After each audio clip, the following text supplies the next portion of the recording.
Hola, ¿cómo están alumnos del tercero de secundaria? La clase del día de hoy corresponde al día jueves 16 de abril de 2020 para el tercero B y el viernes 17 de abril de 2020 para el tercero A. Valores del mes, abril son de honestidad y lealtad. Muy bien, antes de comenzar vamos a comentar un poco el video que dejamos en la motivación. En sí, los ángulos forman parte de nuestra vida. En todo lugar podemos apreciar ángulos de todo tipo, agudos, llanos, obtusos, y nosotros el día de hoy vamos a estudiar pues las razones trigonométricas de esos ángulos. Los invito a que investiguen un poco en su casa, sean curiosos y vean pues, ¿no?, qué clases de ángulos hay en su casa. Métanse a la cocina de su mamá, agarren sus ollas, abran la refrigeradora, métanse al cuarto de su hermanito, agarren sus juguetes y vean qué ángulo aprecian ustedes en toda su casa y cuáles son los tipos de ángulos que predominan más. Muy bien, ahora sí vamos a entrar a la clase de razones trigonométricas de ángulos agudos.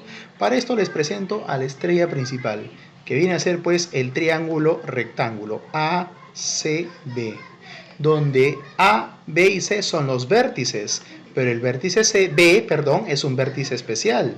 Es el vértice que corresponde al ángulo recto que mide 90 grados. Muy bien. La notación de un triángulo rectángulo es de la siguiente manera. Para denotar el lado, se le coloca la letra minúscula del vértice opuesto. Fíjense, la vértice A, lado A. Vértice B, lado B. Vértice C, lado C. Muy bien. Ahora tenemos tres lados. Esos tres lados tienen su nombre. Claro, sí, se llaman lados, pero aparte tienen otro nombre. A y C, que son adyacentes al ángulo recto de 90 grados, se llaman catetos. Y B, que está al frente del ángulo de 90 grados, se llama hipotenusa. Muy bien. Ahora, dependiendo de cómo se encuentren, la posición en la cual se encuentren con respecto a un ángulo, van a tener un nombre especial, un nombre referente en cuanto al cateto. Si referenciamos con respecto al ángulo alfa, el lado A se encuentra al frente, se encuentra opuesto a alfa, por lo tanto viene a ser el cateto opuesto. Y el lado C se encuentra al costado, y como está al costado se llama cateto adyacente. ¿Muy bien? El ángulo alfa es un ángulo agudo, porque estamos hablando de un triángulo rectángulo.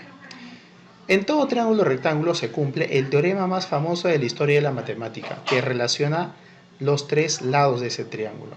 Nos dice lo siguiente: la hipotenusa al cuadrado es igual a la suma de los cuadrados de los catetos, y este teorema famoso se llama pues el teorema de Pitágoras. Entonces vamos a colocarlo por aquí. Teorema de Pitágoras. Listo. Acá lo vamos a dejar. Ahí está. Pitágoras. Muy bien. Ese teorema es el más famoso de la matemática. Así es muchachos. Existen muchos teoremas, pero ninguno tan importante como este, ni tan conocido. Vamos a conocer ahora las razones trigonométricas, las 6 razones trigonométricas que se cumplen en esos triángulos. Pero para ello quiero que tengan en cuenta lo siguiente. Para el ángulo alfa, cada cateto tiene un nombre.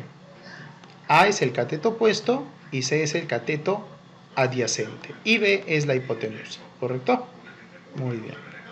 La razón seno. La razón seno viene a ser igual a la relación entre el cateto opuesto sobre la hipotenusa. Una razón trigonométrica es una división de dos lados de un triángulo. Nos establece la razón, que hay una razón es una división. Si nos vamos al campo de la aritmética, vendría a ser una razón geométrica, ¿no? ¿Qué dice una razón geométrica? Es la comparación mediante la división de dos cantidades. En este caso comparamos un cateto y una hipotenusa. Cateto opuesto sobre hipotenusa. Viene a ser el seno de alfa. Una forma de acordarse es el seno cosh. Muy bien. Coseno viene a ser la relación entre el cateto adyacente sobre la hipotenusa. Su nombre del coseno, la forma de abreviar es cos nada más. La forma de abreviar el seno es sen, ¿no? Y si nos vamos al triángulo, justamente acá en el seno es A sobre B y en el coseno C sobre B. Fíjense en el triángulo, cateto opuesto sobre hipotenusa, veamos. Acá está, cateto opuesto sobre hipotenusa, A sobre B. Acá está A sobre B. Y el coseno, si nos vamos al triángulo, cateto adyacente sobre hipotenusa, C sobre B. Muy bien, y también tenemos a la tangente.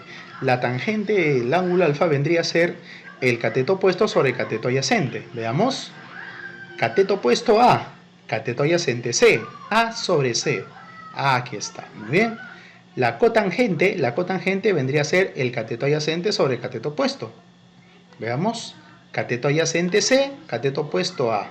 C sobre A. Aquí está, C sobre A. La secante vendría a ser la hipotenusa sobre cateto adyacente. Hipotenusa sobre cateto adyacente, B sobre C. La secante es B sobre C. Aquí está, muy bien. La cosecante vendría a ser la hipotenusa sobre cateto opuesto. La cosecante, acá está, hipotenusa B sobre cateto opuesto A. B sobre A. La cosecante es B sobre A. Muy bien. Entonces, tenemos acá las 6 razones trigonométricas. Ahora, existe una relación entre estas 6 razones donde se relacionan por parejas, donde una viene a ser la inversa de la otra. Fíjese, el seno viene a ser A sobre B, pero si nos fijamos en la cosecante es B sobre A, lo cual significa que el seno y la cosecante son inversas. El coseno es C sobre B y la secante es B sobre C.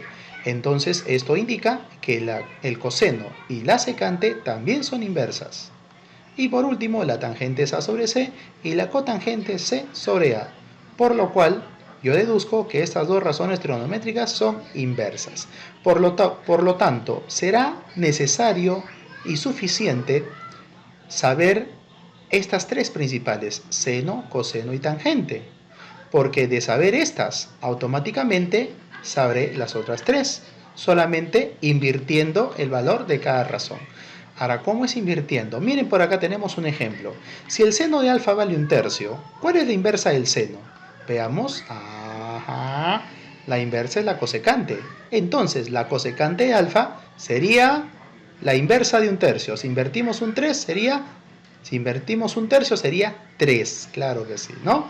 Tan sencillo como eso. Muy bien, entonces chicos, aprenderse las 6 razones trigonométricas y sus respectivas inversas. Vamos a ver una nota antes de comenzar con los ejercicios. Tenemos un triángulo rectángulo en el cual se cumplen nuestras razones trigonométricas. Se cumple la siguiente condición. Siempre, el seno y el coseno van a tener este intervalo de valores. Siempre va a ser mayor que 0 y menor que 1, tanto el seno como el coseno. Nunca va a haber un seno que sea menor que 0, o sea negativo, que sea igual a 0, o que sea mayor que 1, un seno de un ángulo que valga 2. Eso es absurdo, lo mismo con el coseno. Y si tenemos a la secante y la cosecante, siempre estos valores van a ser mayores que 1 para un triángulo rectángulo. Ojo, esto se restringe para ángulos que están en un triángulo rectángulo, o sea, ángulos agudos. Y también algo muy importante, la hipotenusa siempre viene a ser mayor que los catetos.